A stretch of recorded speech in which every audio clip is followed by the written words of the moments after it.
So, one of the questions that a lot of people have been asking over the past 24 to 48 hours is why?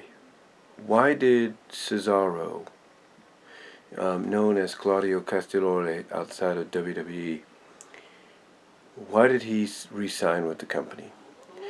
Why did he agree verbally or contractually, to a new contract for a set amount of years? Now, everybody has given their opinion basically as to why they believe Cesaro did this. Some look at the fact that, he's about 40 years of age, about a half a year younger than me. I'm going to be 42 this year, so yeah, about a year younger than me. And, they take that into account. They take into account that maybe he sees the fact that, he has more opportunities within the WWE to do things. Maybe even work behind the scenes when he decides to hang it up. But there's also something else that comes into play. Now, one of the other things that, also comes into play before I get to that is, one thing that a lot of people pointed out, and that's the financial stability. That basically he can make a little bit more, in WWE than he could anywhere else. Not saying that he wouldn't be making more for lesser dates anywhere else if he decided to go somewhere else. But basically I think it's because of the fact that he realizes, financially he's got more security, he's got more of a secure environment to work with than he would probably going anywhere else, like going to an AEW or a New Japan or an Impact or back to Ring of Honor or wherever the case may be. The other thing we have to take into account that I was going to talk about before I brought that up was that WWE is known to have a way with words. That depending on the people that, get in contact with the talents whose contracts are going to be up and might be, might be considering and weighing their options, elsewhere.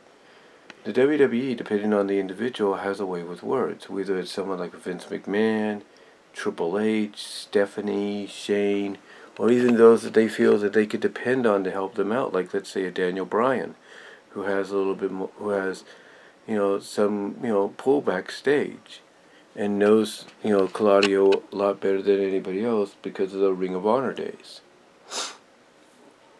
So, who's to say that, they didn't kind of talk, Cesaro into staying, and probably brought up the fact that, hey, if you want to go elsewhere, that's fine, but how do you know you're going to get, a better opportunity there than you are here? Or how do you know if you're going to get featured as much as you're getting featured here? Basically they probably brought up a lot of stuff, and probably on top of that they brought up, what's currently still going on right now, which is the pandemic. And the fact that, hey, even after we get through this, who's to say you're still going to get featured, a lot? Who's to say that you go to AEW or Impact or wherever, and they're going to treat you like a megastar, they're going to treat you like a main eventer and all that? Who's to say they're going to do that? Who's to say they're going to do that? How do you know they're going to do that? Stuff like that.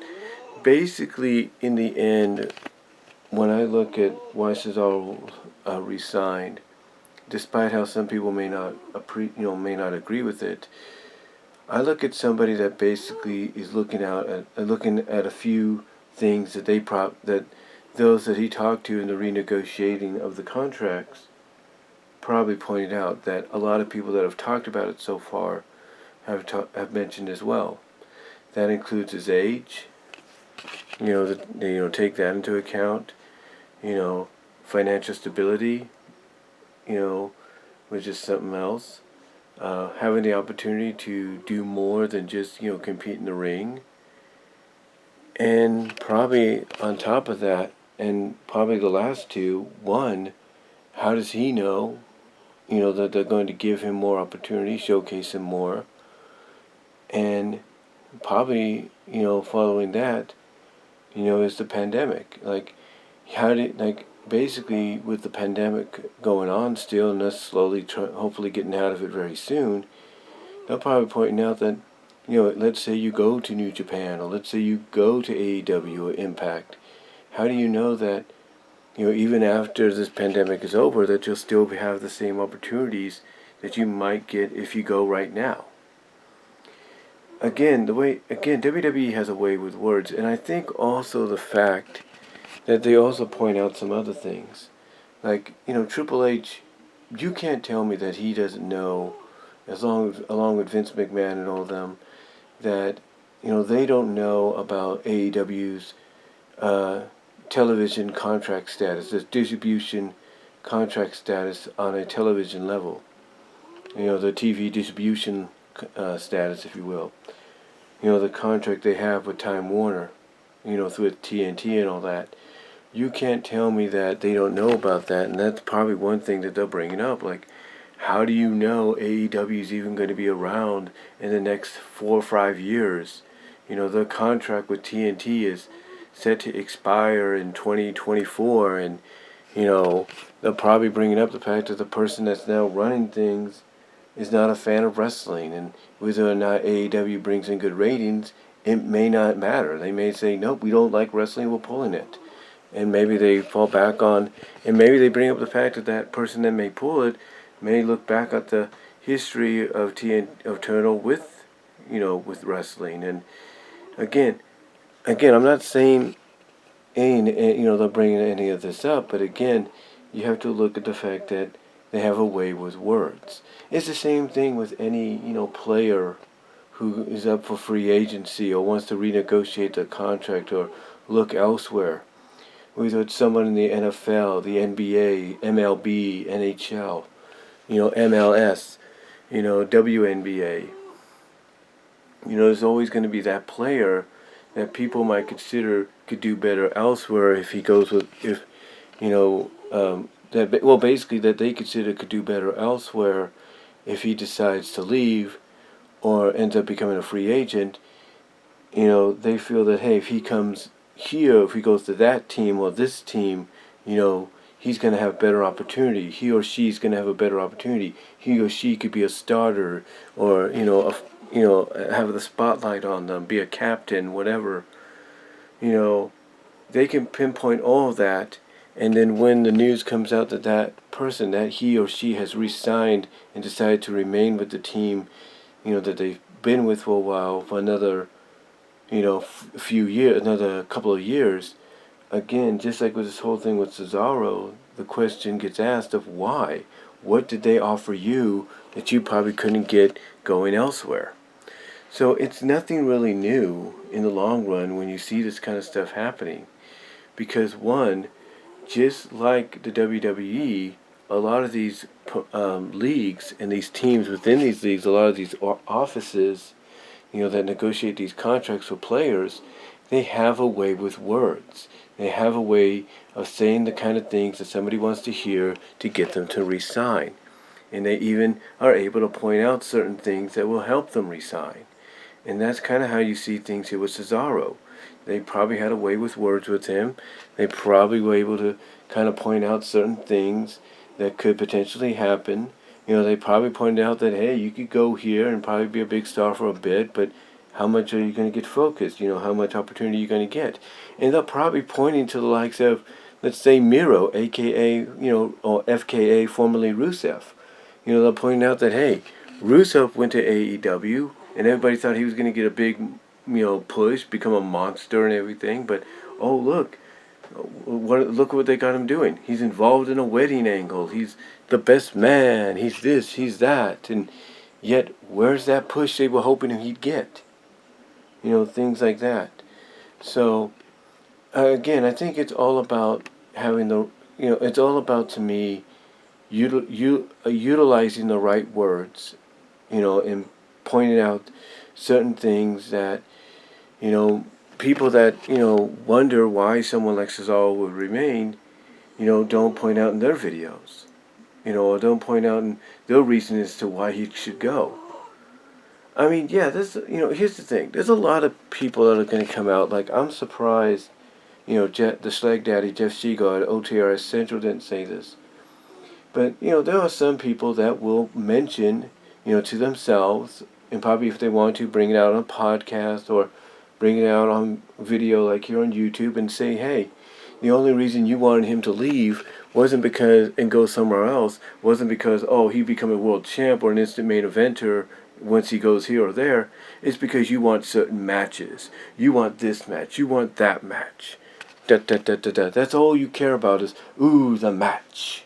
Like, oh, imagine Cesaro against Kenny Omega. Ooh, it'll be a 7-star classic. And there are going to be people, and again, I'm surprised the Slag Daddy didn't point this out, but there'll be others, mark my word, there'll be others that will come out, kind of agree with what someone like the Slag Daddy said, or someone and others may say, and maybe even bring up the fact that, hey, the only reason you want him, and besides, what they could end up doing, what I'm trying to say, is they could point out the fact that the only reason people would want him to go isn't because they feel he'd be a main event or somewhere else. It's because they just want their dream matches, and that's all they care about. And that once they get their dream matches, then they don't care anymore. And there are some people that will say that. I'm just saying it to kind of give an example of how others may, counter why he stayed. But again, the guy, the one common goal or the one common theme a lot of people are saying when they talk about this is he's in his 40s now. He's 40 years old. And he has his future to look forward to. And what is the smarter business decision? Is it going somewhere else and, taking a chance there? Or do you remain with what you know? Do you stick with what you know? And I do want to point this out. A lot of people feel that if Claudio went to AEW or MLW or Impact or New Japan or wherever, AAA, that he would be a world champion. He would be a main event world champion in no time flat. Let me ask you this. Yes, he was involved in main events when he was at Ring of Honor. Yes, he was involved in main events when he was PWG. But was he ever the world champion? PWG, I think he was. I'm not really sure. But was he ever world champion Ring of Honor? No, he wasn't. And he was there for a long time. Just as long as he's been with WWE, he's been there. He was there a long time. And never once did they ever say, hey, Claudio, we're going to make you world champ. He may have competed for it, but he never became it. So, when you really think about it, do you honestly believe if he goes to AEW or MLW or wherever, they're going to make him world champ immediately? That's the one thing a lot of people will probably point out in the future that, that continue to talk about this or bring it up. The fact that, do you think he'll be a world champ if he goes there when he wasn't even a world champ in Ring of Honor? They're going to point those things out.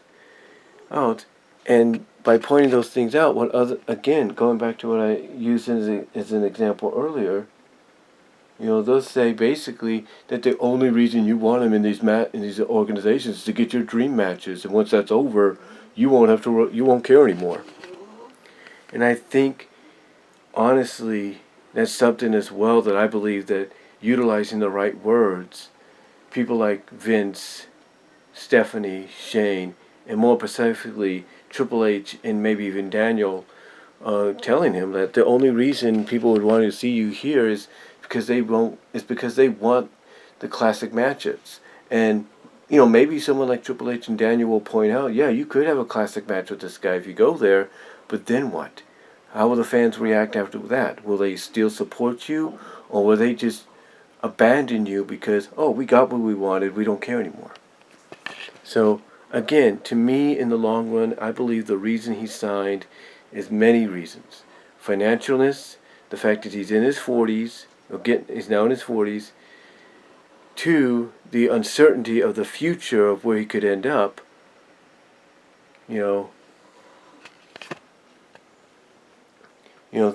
Things like that. The pandemic, and probably the other thing is, how does he know, he's going to get the opportunities, get any better opportunities, elsewhere than he's getting in WWE. So I think basically in the long run what happened is they used the right kind of words to get him to stay and probably point out several of the things that I talked about and others have talked about. But let me know what you guys think. Do you think honestly Cesaro should have left and gone elsewhere? Or do you think maybe he made the right decision based on what I've talked about and others have pointed out as well as being reasons for him to stay? Comment down below. Let me know what you think in the live chat. And I am out.